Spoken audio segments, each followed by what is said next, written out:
Hi guys, so as some of you may or may not know, I like playing a lot of Call of Duty, but I actually enjoy playing games that I grew up with in the 80s and 90s, mainly the 80s to be honest with you. A company called Super Impulse, you may have heard of them. They create a range of tiny arcades for people that are into retro gaming, and this arrived in the post. This is Frogger by Super Impulse. They say it is the world's tiniest. I've actually done quite a few videos on these games, so I'll actually put some links in the description for you so you can check it out. But I wanted to see what Frogger was like, share my experience with you, open this up, see what's in the box, and try and have a little game. So let's do it. So as I mentioned, we'll have a quick look around the box. Now, Frogger was released back in 1981. It was originally, a lot of people don't know this, it was actually originally designed by Konami, but it was actually published by Sega, which a lot of you should know by now. They used to be in the arcades, home video consoles, and obviously they still do publish games. And it was absolutely a brilliant classic. It's actually a great game. It's very simple. You just get some frogs, cross the motorway, cross some water, and you get your frogs home. Nothing too complicated about it. It was literally simplistic gameplay at its best, but then that's what a lot of the games were like in the 80s, unless you also knew about Dragon's Lair, which was obviously a Laserdisc game and rates as one of my all-time favourites. So this is the machine in question. We'll just have a quick look around. So the joystick, the two buttons, marquee lights up, which is very nice. The artwork, now this isn't, I'm certain this isn't the artwork that was actually on the original arcade machine. But I will verify that, and we'll probably put a picture somewhere around there. I'm pretty certain because it was all wood, and I don't recall the logo looking like this. Speaker at the bottom, off and on switch, and it boots the game up. Now, to give you an idea, the actual packaging for Frogger is this size. My Space Invaders that I've also reviewed, and you can check that out in the links, is actually slightly taller. Now, they're obviously sort of like imposing that they're trying to reduce their packaging and footprint, but yeah, very small again in terms of height. But the actual arcade game stays exactly the same, so I will check that against the other ones that I've owned, which is Pac-Man, Space Invaders, Miss Pac-Man and Galaxian. So inside the box you have the instructions. Fairly simplistic. I mean, the game comes with the batteries already in, so it's in sort of like a demo mode, and that's it. Nothing else inside the box.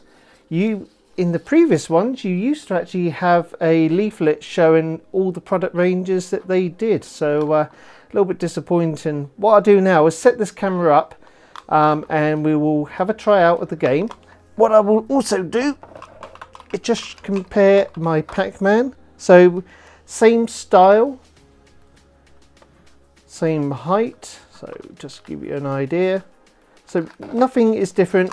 I'll be honest with you guys, I don't know why the key rings are on here. I can't imagine anyone wanting to put these things on their keys, and the artwork as well. I do love Pac-Man. I'm certain the more I look at this, the more I realise that the frog's actually in a different position. The logo's different. Not entirely sure why at this stage, but that's not the end of the world. What we'll do now is just dim the lights and play the game. Okay, so we will now power the machine up. I apologise if it isn't as bright as I would like it. The screen is actually very good, but the camera doesn't seem to be picking up very well. I can only apologise for that, but it does look good, so I'm just going to try and bring it in a bit more. So there's the scores, and 3 frogs. There's my frog at the bottom. Simply avoid the traffic first. Get across the road. The idea is to get home. So get on this log, get on that log, get on that log. You'll notice some of the turtles actually do disappear. And you also got a time limit as well to get across back home.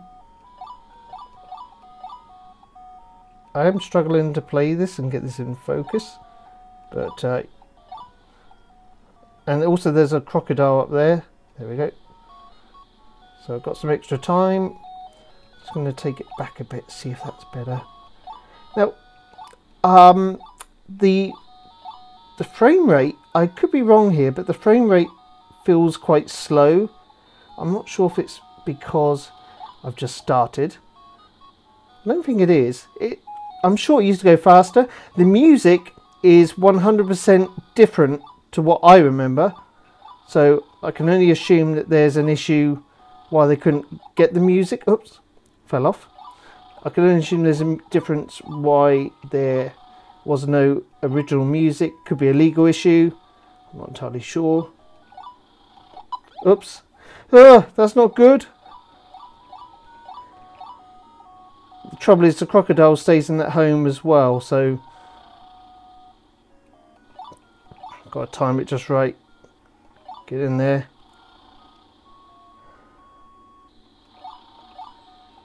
That's it. One to go. Don't go under any pressure, Simon. Take your time. And you could have 2 player as well. So the idea was to sort of like go head to head with your friends. See who could beat the high scores. It really was just simple gameplay. Nothing special about it. But it was just good game. There you go. It was just a classic game in its own right. I think this is okay. The music's a bit different. It does feel a bit slower. I don't think it's me that's the problem. But am I happy I've got it in my collection? Yes. Is there any issues with it? Minor niggles, but for £20, I'll put a link in the description.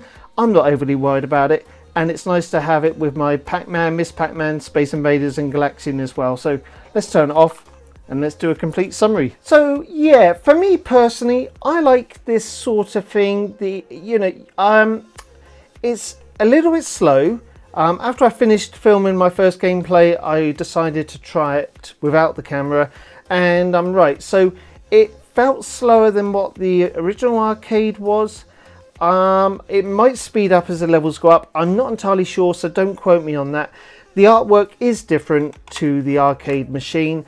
If that doesn't bother you and you are just after some sort of like 15 minutes of playtime, you would want to show this off to your friends, or you just want to have a bit of nostalgia, then this is probably a must. And for £20, I'm happy with it. I don't mind.